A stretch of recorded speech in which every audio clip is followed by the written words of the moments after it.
नमस्कार दोस्तों, मैं उन्नति जैन आप सभी का द 10 मिनट शो में स्वागत करती हूँ। आज का 10 मिनट शो शुरू करने के पहले एक वाक्य आपके साथ साझा करूंगी। टोक्यो ओलंपिक में मैंने मनु भाकर का मैच देखा था। मुझे उम्मीद है आप सभी ने देखा होगा।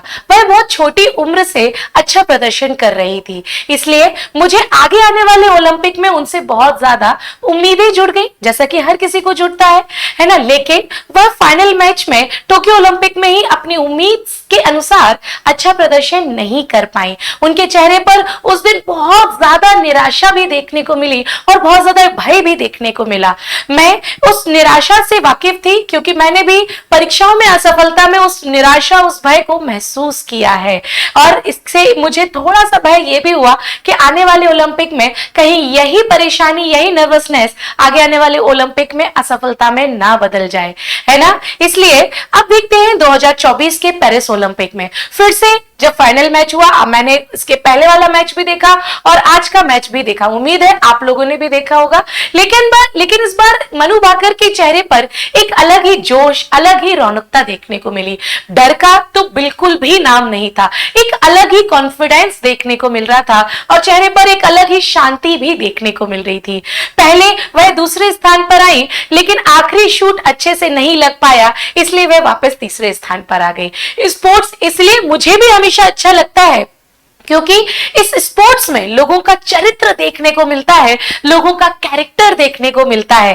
कैसे लोग एक हार के माहौल से खुद को निकाल करके एक दिन उस मुकाम तक पहुंच जाते हैं जिसके लिए अपनी महत्वपूर्ण और बड़ी बड़ी तैयारियों में लगते हैं। इसी उम्मीदों से यह स्पोर्ट बड़ा ही अच्छा है और मैं चाहती हूँ हर एक व्यक्ति स्पोर्ट देखे ताकि एक हार से कैसे निकलना है और उसको जीत में बदलना है, इससे सीखा जा सके। इसी प्रकार आज आप देख पा रहे हैं उस हार से निकलने का नतीजा मनु भाकर ने एक ओलंपिक में 2 बार पदक जीतने वाली पहली भारतीय महिला के रूप में अपना बेहतरीन प्रदर्शन किया है और आज इन्होंने दूसरा कांस्य पदक भी जीत लिया है।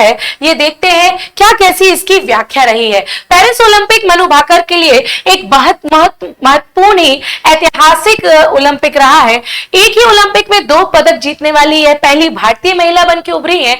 12 साल बाद ओलंपिक में शूटिंग का पदक दिलाया है, ये तो मैंने आपको बताया ही था। वही दूसरा पदक जीतते ही वो ऐसा करने वाली भारत की पहली महिला खिलाड़ी बन चुकी है, ये याद रखिए, है ना। आखिरी ओलंपिक में भारत को जो शूटिंग पदक मिला था वो 2012 में मिला था। मैं एक बार रिपीट कर दूं, राज्यवर्धन सिंह राठौर, अभिनव बिंद्रा और साथ ही साथ गगन नारंग और विजय कुमार, ये 4 पुरुष हैं जिन्होंने ओलंपिक में शूटिंग में पदक जीता है और 12 साल बाद अब पहली महिला शूटर मनु भाकर हैं जिन्होंने पदक जीता है और दूसरे पदक भी आज यानी दिन मंगलवार 30 जुलाई को जीत लिया है। हरियाणा की शूटर मनु भाकर ने ओलंपिक में इतिहास रचा है और अंबाला के सरबजोत सिंह के साथ मिश्रित टीम 10 मीटर एयर पिस्टल में फाइनल में कांस्य पदक जीतने में सफल हो गई है। इसके पहले 10 मीटर एयर पिस्टल में ही इन्होंने व्यक्तिगत रूप से कांस्य पदक जीता था। आप इसको याद रख सकते हो, है ना। अगर हम बात करें सरबजोत की तो सरबजोत का संबंध भी यहाँ पर हरियाणा से ही है और कांस्य पदक भी इन्होंने जीता है 10 मीटर एयर राइफल मिक्स मिश्रण श्रेणी में और मनु भाकर के साथ जोड़ी बना करके यह सरबजोत का पहला पदक था। तो पहला पदक मिश्रित टीम के रूप में इनको मिल चुका है, ये भी आप याद रख सकते हो।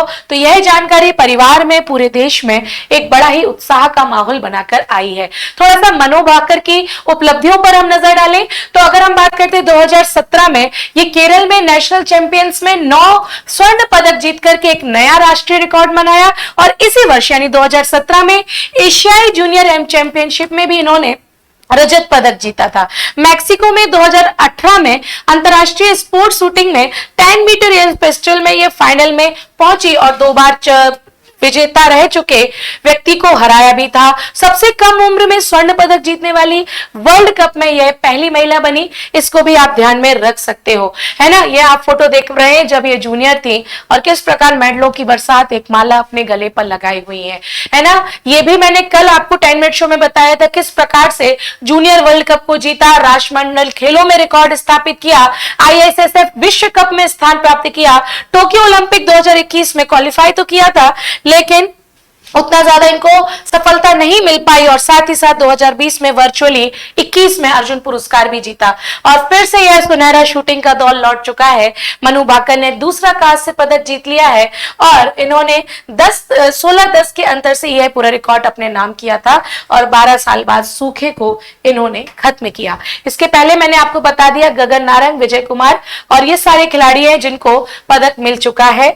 आप इसको बढ़िया तरीके से देख सकते हो, है ना। सुशील कुमार और सिंधु, पीवी सिंधु को भी इन्होंने छोड़ दिया है पीछे, क्योंकि इंडिविजुअल इवेंट में इन्होंने अभी तक 2 भारतीय ही हमारे पास थे जिन्होंने व्यक्तिगत रूप से पदक जीता था, है ना।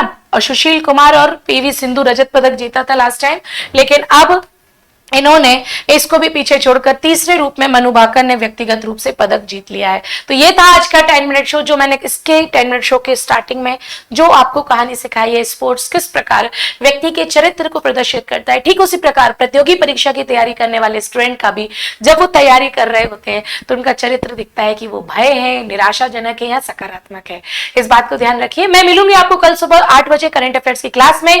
तब तक के लिए सभी को टाटा, बाय बाय, जय हिंद।